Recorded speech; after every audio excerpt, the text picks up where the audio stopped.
I'm a believer that this team's going to win the national championship. Something stupid is coming out of his mouth. I don't know. Maybe it's just my age. He needs his vote pulled immediately. And of course, yes, a season like this has to have a name. Let's talk about something good about Justin Frye. What are you doing? The season of dreams. Ohio State, my guys, are either the best or the second best program in the history of college football. This guy is a bonehead. They love him. I question your judgment as an adult. I really do. I was a total hater. I know that for a fact, and I just don't get it. Get us back our sleeves. And say, bring me that. That's the one I want. And welcome into the Buckeye Postgame Show. Appreciate y'all for joining me. Buckeyes beat Northwestern at Wrigley Field today, 31-7. And props to the grounds crew. Big talk all throughout the week.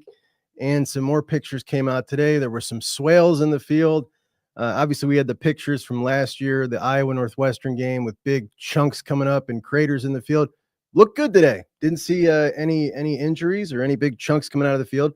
So great job by them. Nobody ran into the wall, though I did see a report from Austin Ward that he said that there was a potential that the Buckeyes were changing a bit of the game plan when heading one certain direction.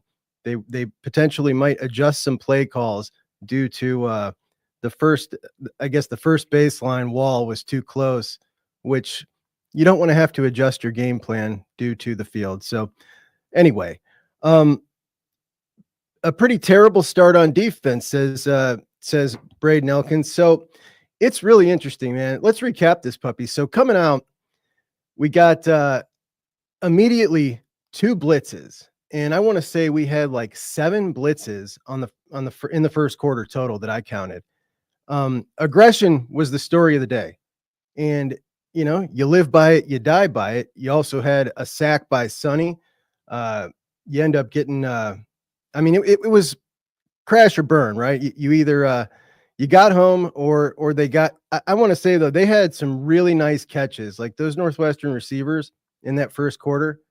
There were some really good plays, like plays of their lives. And, it seems like we get that a lot. People going against Ohio State make the plays of their lives, and it's their Super Bowl.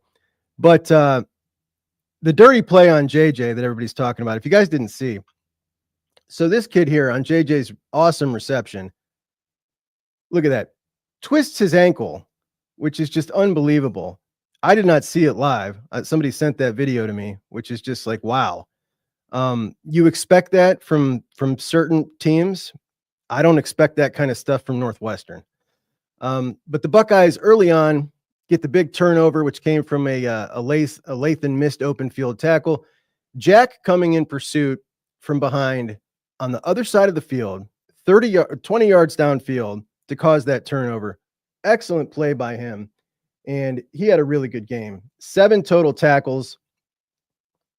The Bucks total on defense with 4 sacks, 6 TFLs. Kenyatta had half a sack, and Kenyatta looked really good today. CJ got half a sack. That should be really good for his confidence. Caden Curry with half a sack. Sonny with 2. He got that one early and then that one late in the 4th. And then Arvell had half a sack. Arvell was flying around. But yeah, 7 blitzes in the first quarter, which was that was my unofficial count. I was just really surprised at how suspended a game in 3 weeks, straight in the weenie wash for number 6. William Palmer says G. Scott is turning into a great tight end, to be honest. That seam route that Will hit to G, that was beautiful. Like, great pass, great catch, and he is absolutely looking really good in the passing game. His blocking has improved a lot. Davey Greenshield, what's up, buddy? So the Bucks down 7-0, and they take over kind of buried. And I felt like that was a really big possession in the game. And 3rd and 7, you had that big time throw from Will to Emeka. Then a really bad ball by Will, which he got that one out of the way early. He's always got to have one. Then you had that 3rd down pass to Jelani. He couldn't bring it in. And then they went for it, 4th and 3 plus territory at the 45. Pick it up to JJ. Then another reception to JJ. And then that catch by Carnell down by the goal line with he had like 2 guys draped on him. He was falling to the ground. And that one, that's NFL highlight reel stuff for him when he's up for the draft. That was really awesome. Wasn't the only one he had today. We also had that amazing touchdown, which this was the TV view that we got live. I was so furious. You heard the crowd. You knew that he caught it because of the crowd reaction, but then we had to see the replay to see that he laid out and caught it. It was gorgeous. Really awesome to see Carnell, Chicago kid, goes back to Chicago, and we talked about it earlier this week. It would be really cool if he had a great game, and boy, did he ever. He got 5 targets thrown his way, 2 touchdowns. Really awesome stuff to see him get a big game and get some run in front of his hometown. 52 total yards, 4 receptions, a long of 25. That was really awesome. I thought Will Howard played pretty good on the day. Not his normal accuracy, as we talked earlier in the week. Number 2 in accuracy from all quarterbacks around the country. He was 15 of 24 today for 247, 2 touchdowns, no picks. And, not his best game from that standpoint, but he threw the ball in some tight windows. The one long pass to JJ where he got his ankle twisted, that was a really tight window that he fit that in. I was a little bit nervous about that. It looked like, boy, that dude almost got it.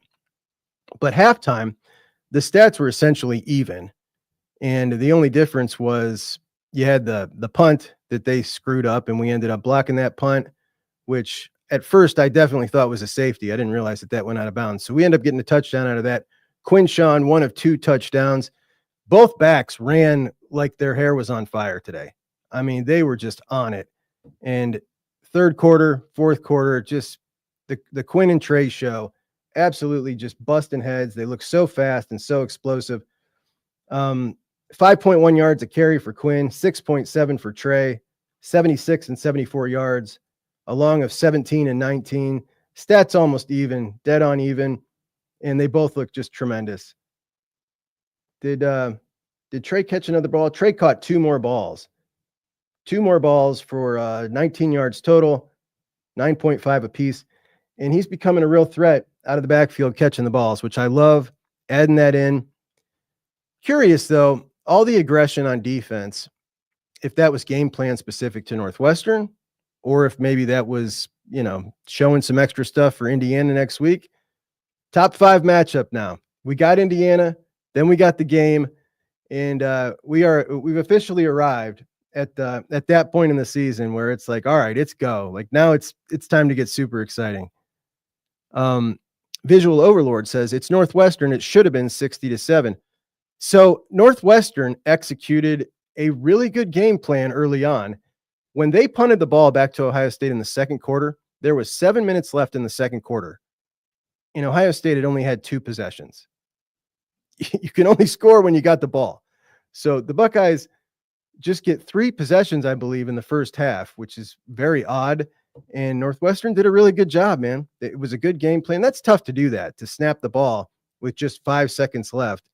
I thought they did a great job executing their game plan. And had they not had that turnover and that's terrible snap, they absolutely would have been really close at halftime. It was 21-7 with that turnover.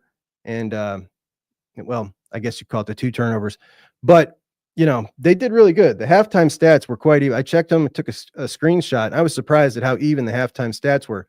Not just the yardage and everything else, but Ohio State, if you add in 4th down, so 3rd and 4th down conversion rate, they were 4 for 7. Northwestern was 4 for 8. They were moving the ball pretty good. And, Denzel Burke, this is now, obviously we had the Oregon game, then the Purdue game, and then this game. He needs to win more one-on-one battles. He really does. Rod says Arkansas gave Texas a scare. Yeah, that was a tight one. We cashed in here at Juck on Bucks with that one. We had Arkansas. Has that gone final yet? Dave says it was good to see Howard not make that one bad throw he shouldn't. Yeah, he had a couple that sailed on him. Not 2 great balls, but there was no like, what the hell are you doing balls, which was nice. So also nice to see CJ get that half a sack. I really like that. I was, after the stuff last week, You wondered if he was going to get punished or not for saying that stuff. He got in, got himself a half a sack, and then it looked there was 2 plays. He almost got another one, and he was really fired up. So that was good to see. But that Will to Carnell touchdown pass, man, that was amazing. That was amazing. You know what else? The touchdown or the long one to JJ. Like that right there is what makes him so different. That he can not just make the amazing catches, but that he can catch that and look like a slot receiver in the open field. I think that was the fastest I've ever seen him run. That was just amazing. He killed those angles that they had on him, absolutely destroyed them. And when we talk about the generational stuff, like Julio, Randy, those are the only other guys that made the crazy catches like JJ makes and were also that fast. Like that was just insane. I absolutely love that play. Arc Buck, absolutely love seeing the aggressive defense. I did too, man. I did too. And it's not just, for the game plan, but it fired everybody up. And we have now seen 3 games in a row, Penn State, Purdue, and Northwestern, where these guys have just played with so much juice. Like they were just so fired up. And when you come out and let them play like that, I feel like that really brings that out in them. So I loved it. Big Ten Network on the call. We had some, the play-by-play man I had never heard of, but Jake Butt, the Keller man again. Jake Butt, of course, from Ohio, but a Michigan guy. And this was the second game in a row. He was really very high on Ohio State. It was interesting because the first time he called one of our games, he was definitely not. The last one, he was. This game, he was. But he did say something about Ohio State bringing all this pressure. You don't need to do that. You're Ohio State, which clearly he's not been keeping up this year. Big Boy, thanks, buddy. Appreciate the super chat. Big Boy says, shout out to the Slobs and Tote Nation. The Slobs, man. Couple of missed assignments. We had a few missed assignments early on, but all in all, they played a damn good game. Agree with you there. And Tate, awesome game. So happy for that kid, man. He's a guy that, is kind of quiet, stays under the radar. And Jake Butt did a really good job of pointing out, I think twice in the broadcast, that he could be the number one, anywhere. He said 90%. I think it's more than that. He could be number one at 95% of the schools in the country. He's the number 3. Speaking of which, this is, I think, the 3rd game in a row that Emeka has not got much run. So, yeah, geez, Emeka. Oh, that's rushing. How many balls did he catch? Emeka 2 for 25. I think that's the 3rd game in a row where he has not got much run at all. So I'd expect him to be involved next week quite a bit. But JJ got the magic number 6. 6 targets for JJ. Like that's the number that I think is the you've got to get to at least that number. 6 minimum targets for JJ. 7 targets. So every time they get him to 6, we win. Hands down. 6 targets for JJ, the magic number. Matthew says the Northwestern corners held their own out there today. I was pretty surprised.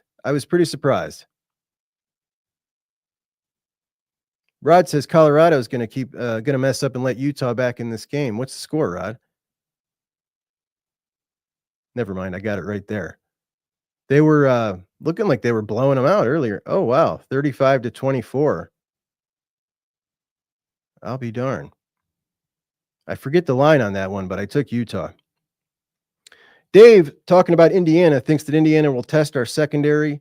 Our depth will win out of 4 quarters. So I was thinking that up front, Indiana was going to get ground down, and in the second half, they were not going to be able to compete with us after watching that Michigan game last week. And just watching, I don't know what's happened to Denzel Burke, man, but it just seemed like he used to make plays that he's just not making this year. Too many receptions going his way.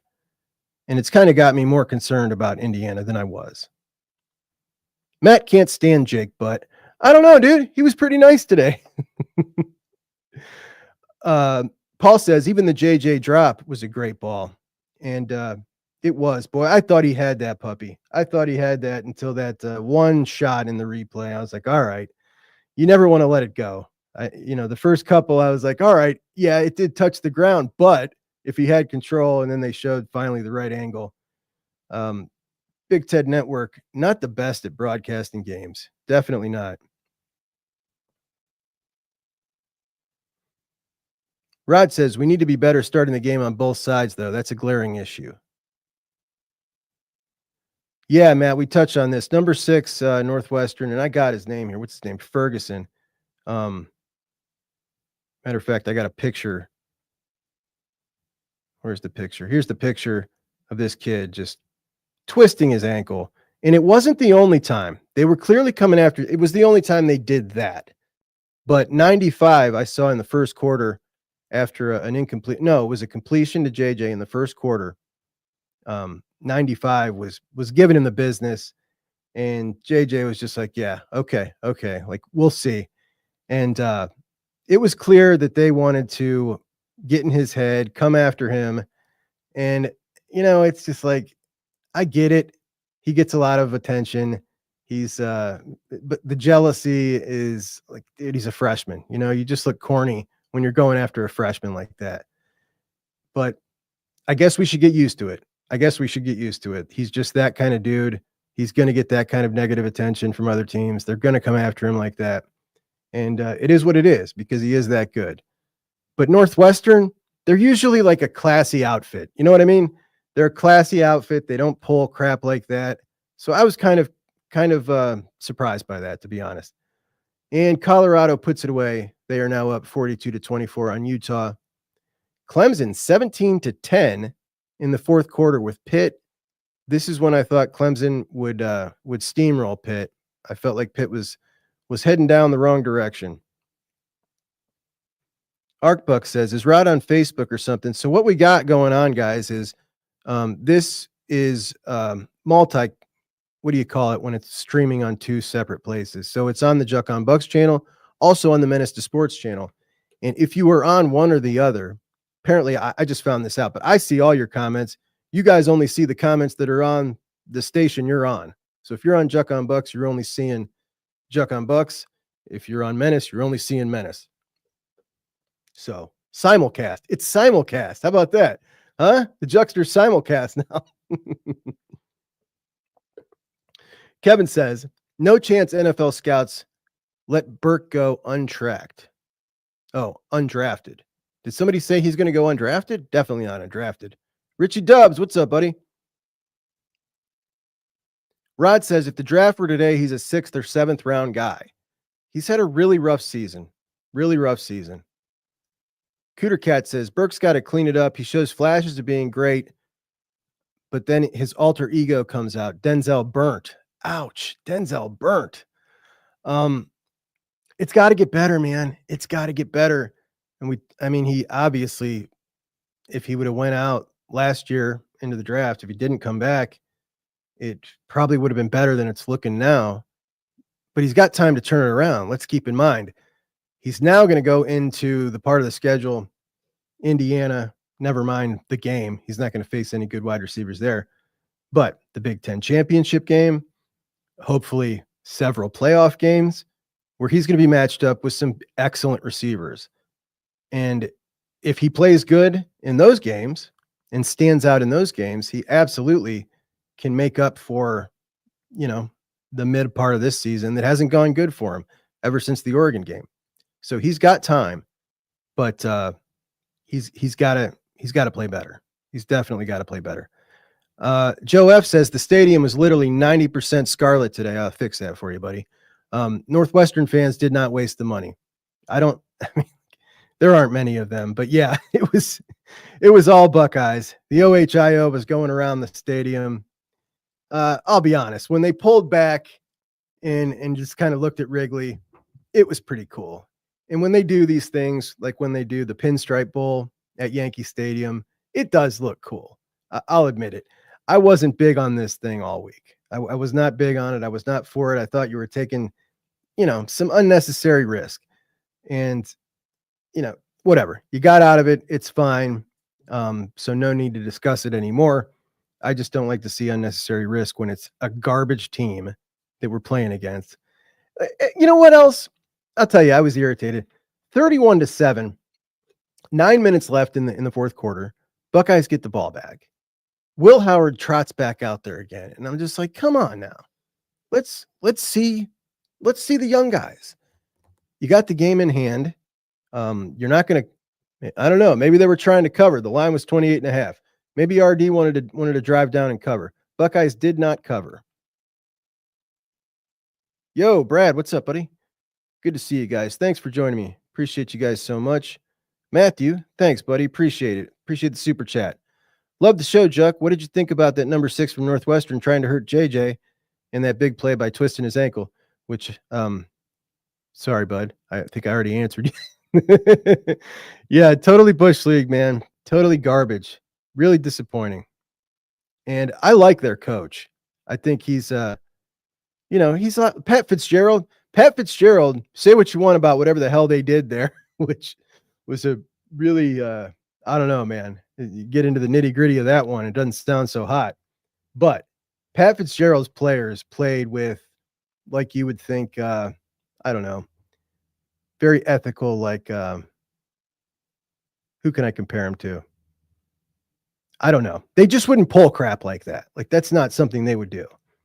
And you look back to things that Michigan players have done during the game, ripping off shoes and crap like that, and Clemson guys trying to grab people's junk.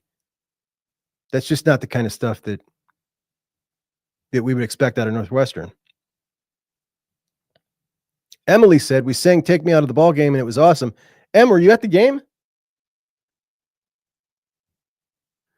Matt says, those Northwestern receivers were playing really good, and that quarterback was throwing dots. And that's kind of what I mean. Like, not just teams, but individual players. When they play Ohio State, guys from Northwestern, from Purdue, schools like that, Maryland, it's a story that they know they're going to tell their grandkids, right? The day they played the number 2 team in the country. They don't get those opportunities much. And sometimes they really show out, play the game of their lives. Those kids played great in the first, like that first drive when they scored, some really, really great plays. And you just got to tip your cap to them. Buck settled in on defense, and again, the touchdown streak breaks. So the Buckeyes had not allowed a touchdown since the Nebraska game. And that got broken, but you only gave up 7 points. I mean, all in all, a fantastic defensive performance. Their quarterback was 21 for 35 for 201 yards. And they rushed the ball as a team for just 50 yards. You're going to win. You're absolutely going to win when you hold them to 250 total yards.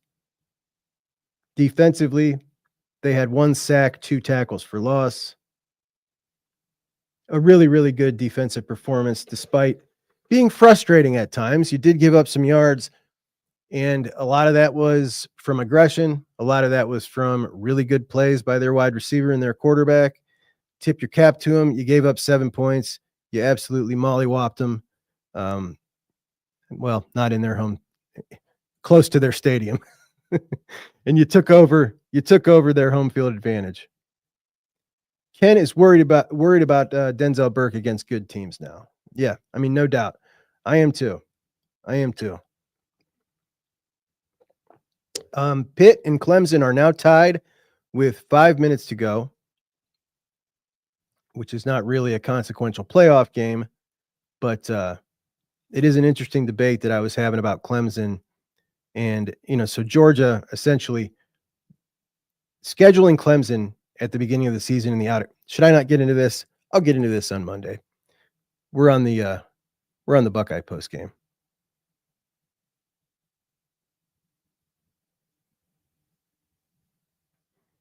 Kevin says they almost never look back for the ball. Oh, Emily was there.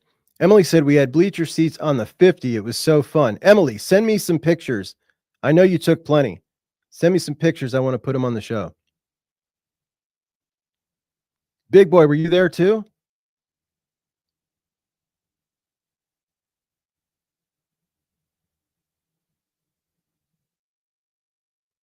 Emily said the Tate touchdown was amazing. She got tears. I would have jumped out of my seat, Emily. I would have jumped out of my seat if this wasn't the view that we had live. This was the live view on television of the Carnell Tate touchdown. So we already knew it was a touchdown when they played the replay from the fan reaction, but this is what we saw, which, that just irritates me. Irritates me to no end. Like, come on, man. You got to make sure you got that covered. That is the end zone right there.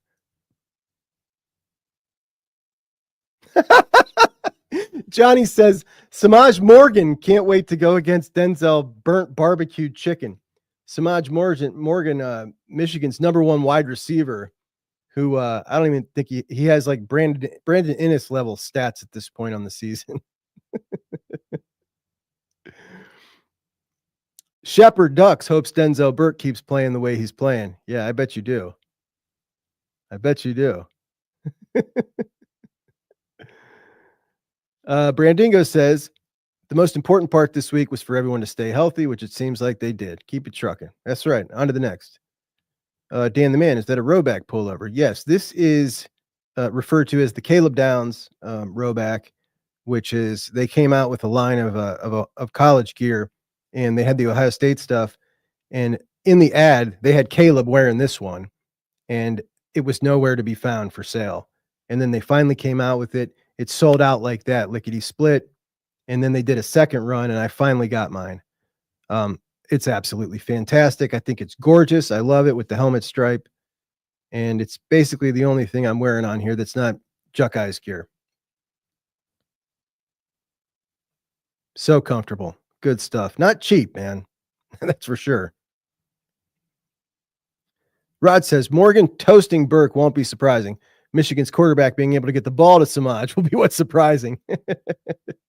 That's true. That's true. Are they even playing today? Are they playing today, guys? Or are they on a bye?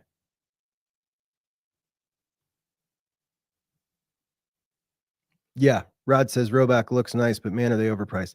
I've got like 5 of their polos, a couple of these things, just because I love it. But yeah, it is ridiculous.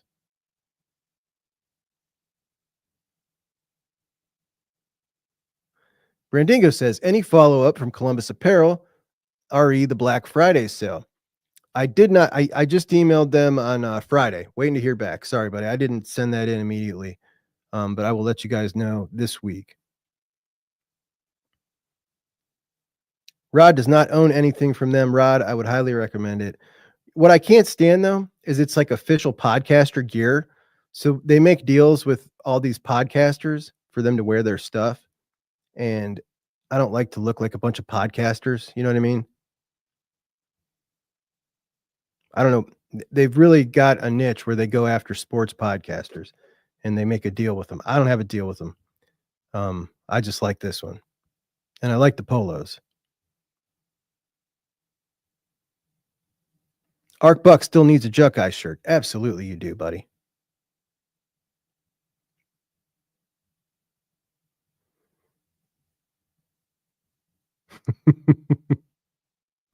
All right, so what are we thinking about Indiana, guys? Like I said, my initial thoughts most of the season were this was going to be an absolute barn burner.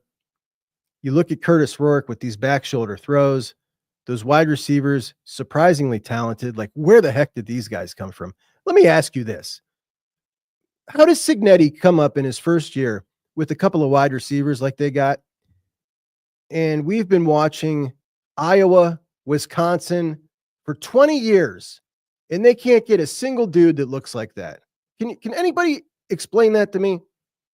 I've said this forever, and particularly since the transfer portal has opened.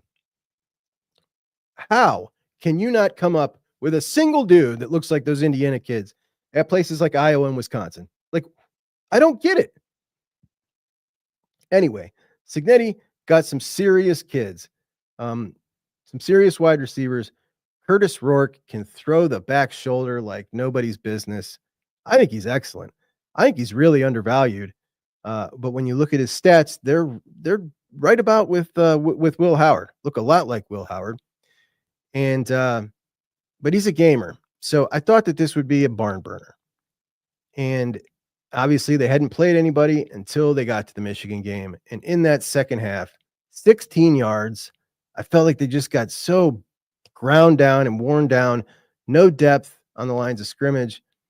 And after watching that, I'm just like, yeah, I just don't know. I don't think they can handle it. I don't think they can handle Ohio State for the duration of the game. So that's my position on it. We'll see. We'll see if that changes moving forward. Obviously, there's no game this week. They got a bye week, so they got a little bit of a advantage there. But I'm just not going for it. I think that I don't think they're a fraud. I think they're a really good team, but I don't think they're on Ohio State's level. And I think the way this plays out, it's just setting up for a big Buckeye win. And I see it probably about 17 points.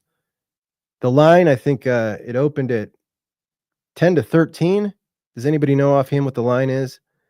I'm going Bucks. Gabriel Carter says, does anyone feel like this game was just slow for both teams? It absolutely was, buddy. We're talking the fewest possessions we've seen in the first half all season. Absolutely.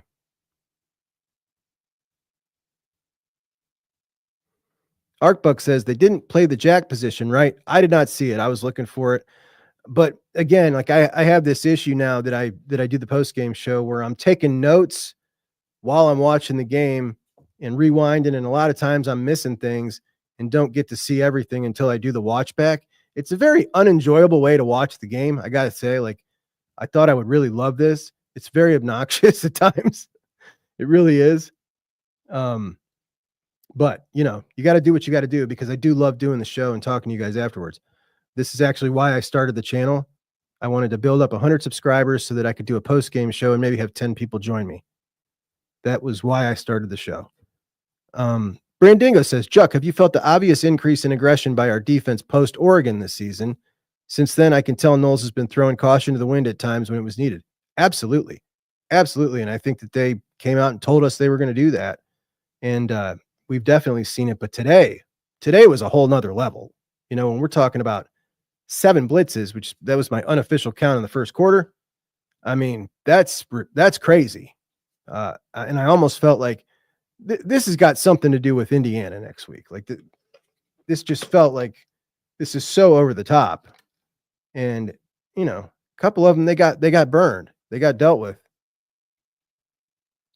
Rod's also a little nervous about the Curtis Rourke back shoulder fades from Indiana. They have got that down. I mean, it's lethal, right? When you're good at that, it's unstoppable. If you execute it perfectly, it is unstoppable. Whoa, Joe F said the crowd at Pitt just willed a penalty against Clemson. Yeah, I was thinking about going to that game. So I went to a Florida State Pitt game. Florida State, the year Jameis and them won the national championship. My brother and I went over there just because it was a short drive. Why not? We'd never seen Florida State. Let's go watch Florida State. And the crowd was horrific. So I'm interested that they actually packed the place for Clemson. That's interesting. William Palmer says Indiana's okay, but they showed their true colors were scum. I think we win by double digits. I'm with you, buddy. I'm with you.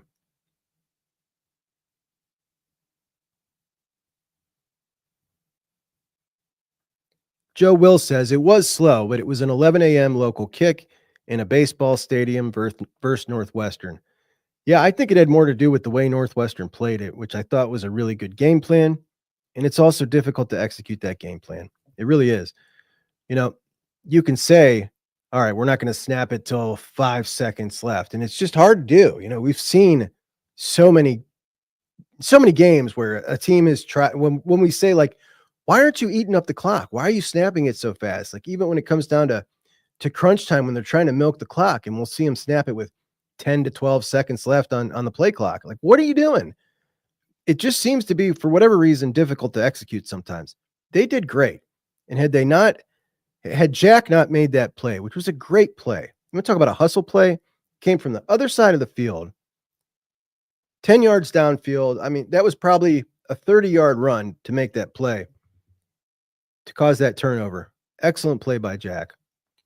And when we look at last year, right, this was about the time Jack turned into the animal.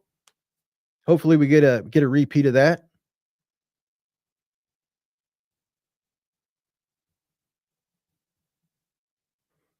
Matt talking about Indiana. After watching them play Michigan, I'm not worried. They barely beat a team that can't throw the ball. And it's true. And they were at home. Yeah, they were. That's a good question. How many points will Michigan score at home against Northwestern next week? You got to think, see, when you get a team right after they play Ohio State, a team that's a little weaker, not so deep, usually, oh, Arc Buck, get out of town with this, buddy. Martini crowd. Post Ohio State, when they lay it all on the line, they're playing the number 2 team. They go all out. And then the very next week, usually it's a bit of a letdown spot. So I think that we could see maybe Michigan does them pretty good.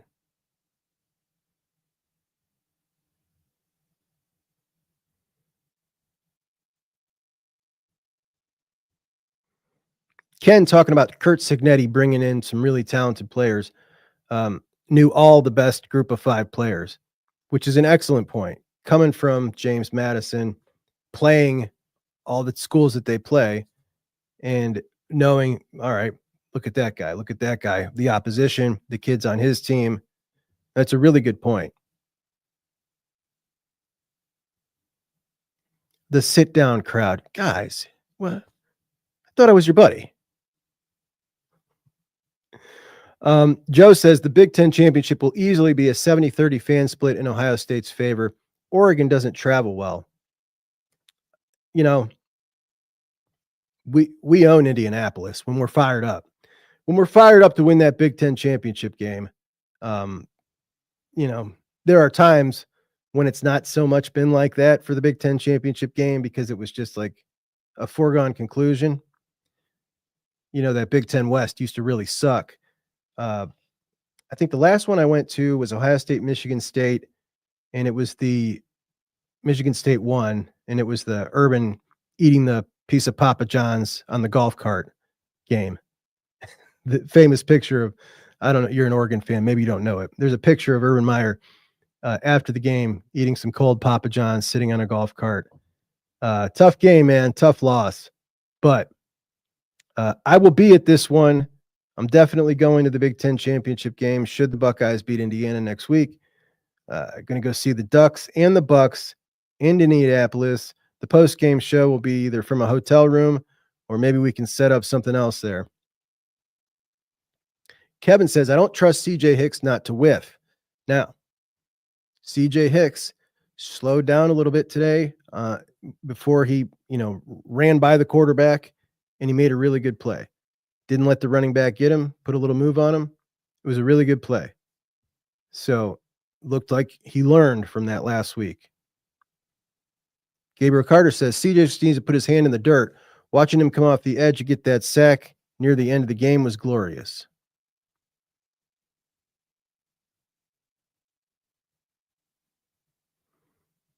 William Homer says they had CJ out there as the jack 2 times, I think. Yeah, I didn't see that. I'll have to check that out. Who was everybody's player of the game on defense and offense? On defense, I'm going to go with Sonny. I thought Sonny played a really good game, but boy, how about that play Caleb Downs made? My gosh. Can we see this kid get an interception? I want to see him in the open field with the ball in his hands, for crying out loud. Just one time. But man, he is so automatic. That tight end he took down. So just a big burly dude. He's just automatic. When he misses a tackle, it's like, whoa, Caleb missed a tackle. But the way he triggers, how fast he is from 0 to full speed, the eraser. He's the eraser. Any screw up, he puts it down. He's just so good. But I'll give it to Sonny. And on offense, got to give it to Carnell today, right? My Juckeyes of the day, Sonny and Carnell.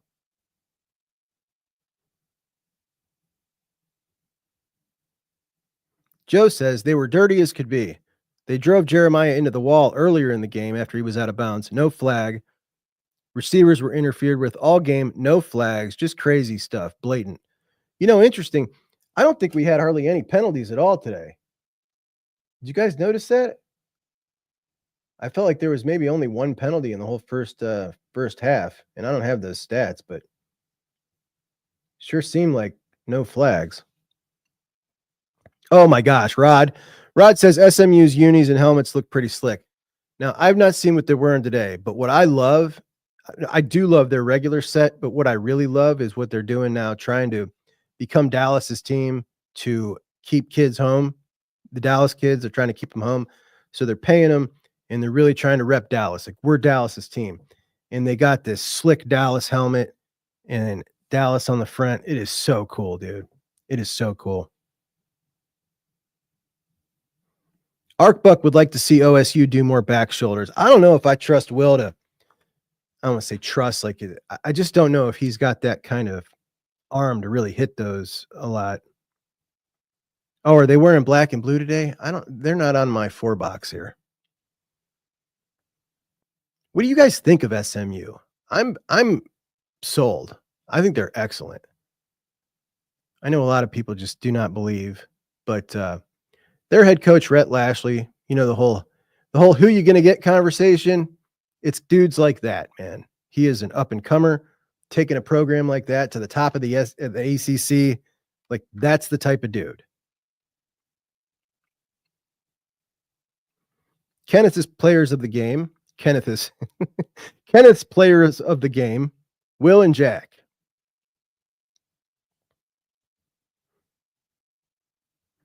Kevin says if CJ Hicks can string 2 games together, he'll have more trust.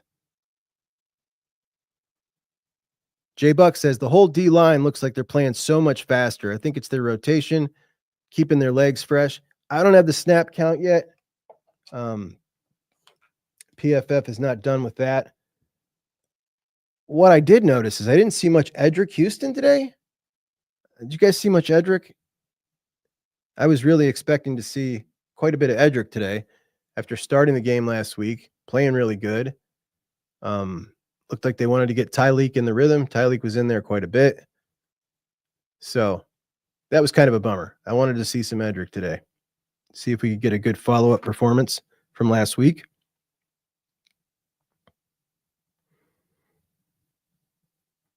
Brandingo says, Air did not travel with the team, I guess.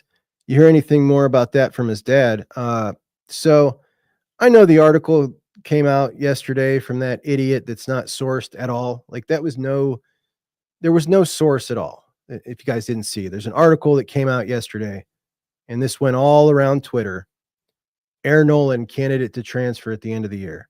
Like, all the guy was doing was the normal logic that you or I could do, right? Looking at the quarterback room, looking at the situation.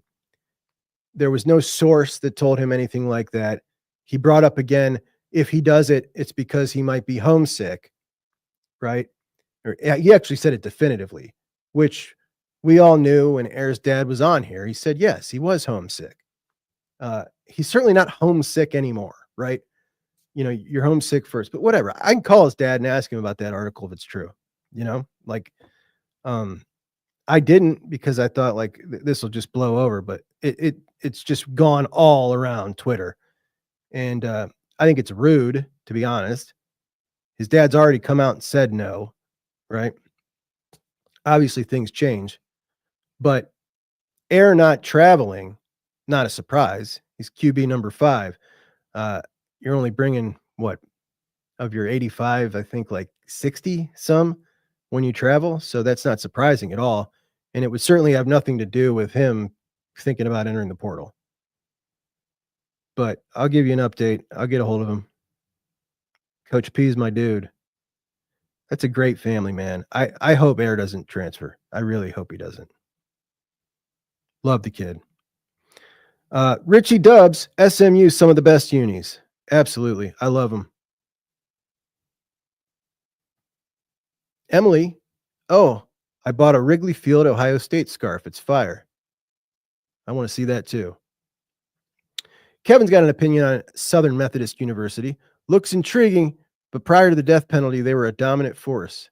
Yeah, they were really good. You're talking about a school with 3 national championships to their credit.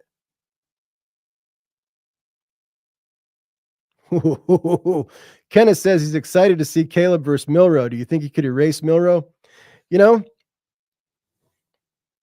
that'd be one heck of a matchup, man. I'm not excited to see it, though.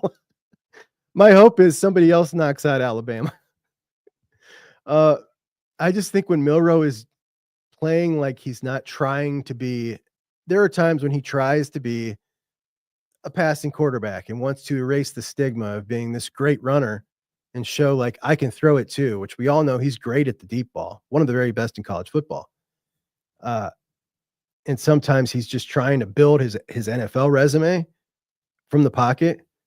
But when he throws that out and he's like, I'm just going to make plays, my gosh, he looks like the most athletic dude on the field, on a field full of great athletes. He's so good and he's so powerful. Going to be tough to erase him. Maybe limit him. Yeah. But when you do that, then you open up some other things. You know what I mean? Rod did not see Edric at all. I didn't either, buddy. Whoa, J-Buck says Pitt's up 3 with 1:36, and I'm a little behind. Pitt takes the lead. My goodness. Arkbuck said, nah, Sonny played well. I thought Sonny played well too. I'm very happy with Sonny right now. I think that Sonny, it's taken a lot of reps. It's taken a lot of reps that I felt a lot of them should have gone elsewhere, but he's coming around. He's coming around. When you just look at Arvel though. Arvel comes in today and just like immediately just flash. Look at 20. You know what I mean? Gosh, man, I would sure love to see that kid in there more. Next year we'll get it. Rod says it's the world we live in, unfortunately, Chuck. The way players leave when they don't play right away makes Air guilty by association in that regard, and I hate it. I'm with you, man. I hate it. I absolutely hate it.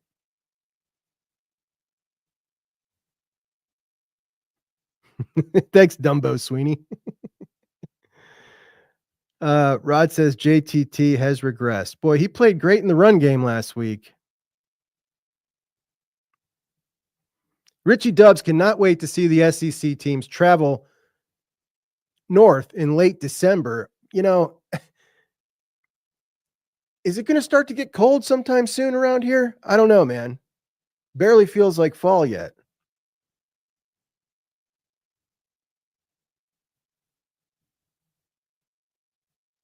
Clemson is up 4 now. Why won't this game turn on my TV here? I've got Florida, LSU, Notre Dame, Virginia. There it is. Do you guys have YouTube TV with the 4 box? How frustrating is it when these idiots put one of the 4 boxes that's one of the like the split screen from the SEC network where half of it is like stats? Like I get so furious. Like, how dumb are you? Cade Klubnik ripped off a 50-yarder. All right, I got it. Now I see that they're up by 4. Wow. That's something. Paul says he's cold up in Cleveland. Must be that lake, buddy. I'm just down the road and it's not too cold. Speaking of Cleveland, what the hell did I want? Oh, the fight last night, guys. What did you think of the fight? So Jake Paul, our hometown boy up here in Northeast Ohio, and Mike Tyson fought last night, which was something, absolutely something. You know what I love about a big fight? I love that everybody is all focused on that fight. Like I'm sure most of you saw that fight, which was just a total farce, horrible to watch. But most of us watched. I think a lot of you watched. If your Netflix didn't screw up, which mine did on my TV, but worked on my phone. But boy, does everybody hate the Jake Paulster, man. Everybody hates that kid. It's kind of funny that this kid has become He really is the biggest draw in boxing, which is just amazing. It really is. Matt says JTT has 5 sacks on the season, more than he had last year.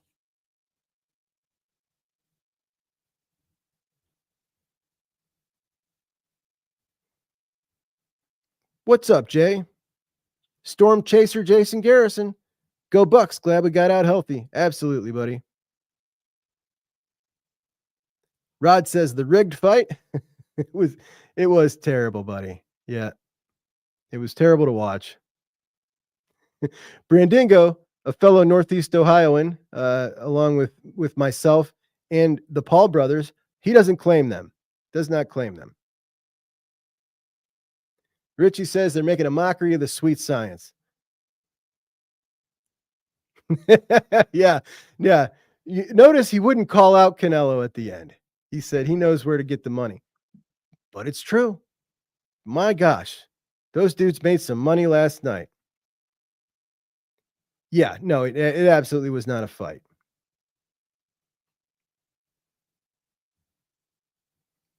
Emily says Netflix needs to pay her. I felt so bad, man. I felt so bad. The way Mike's, his legs were just moving. It was just like, come on, man. This sucks. I can't believe this happened. I can't believe anybody sanctioned that.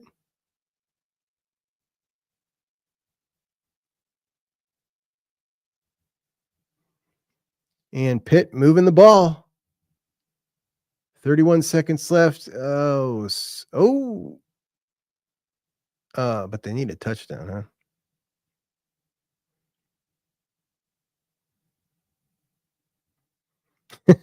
Richie says, don't feel too bad, Juck. I think he made 20 million or so. The question is, does Mike Tyson need money? Like, it seems to me like he's got a lot of money.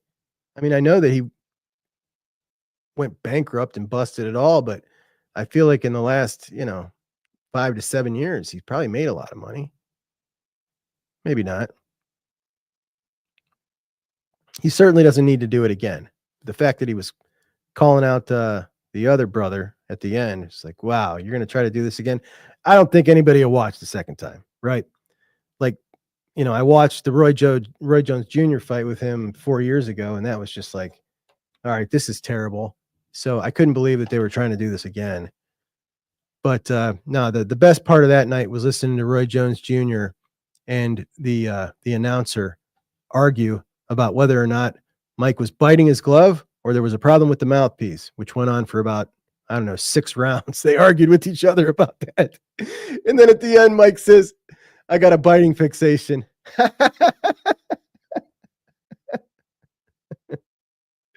Matt said, I'd fight anyone for 20 million. I don't know, man. I don't know. Brain damage is not cool. I mean, I guess if you want to set your family up, you might not be around. We've seen guys die in the ring. I don't think Mrs. Juck would allow me to fight anybody for 20 million.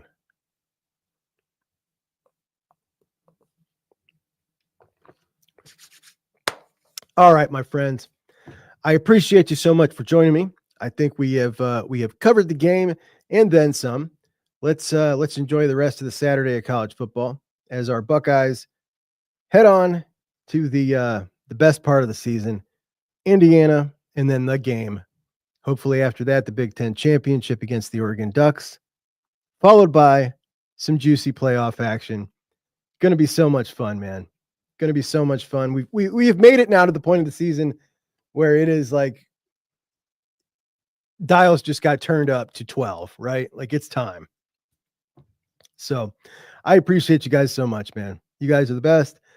Thank you for joining me to talk some Buckeyes with me. Again, I started the show for this very reason, to have a post-game show and talk with my friends, and you guys are great. So I appreciate you so much. I will talk to you soon. We'll see you Monday morning at 9:30 on Menace to Sports on Juck on Bucks. Hell, I might do a little something with Dylan tomorrow. Maybe not. We'll see if he's still with his pops, but appreciate you guys so much, man. Richie, fun riding with you this season, buddy. Appreciate you. Later, Matt. See you guys. Have a good one. Hey, it's Juck. Juck. Who is Juck? Juck on Bucks. Juck on Bucks. Juck on Bucks. Juck. Juck on Bucks. My guy Juck. Juck on Bucks. My buddy Juck. Juck is the Juck. It's Juck on Bucks. Okay. Juck is junk. The Buckeyes. The Buckeyes. Juck on Bucks. Junk. Juck. Not junk. Juck.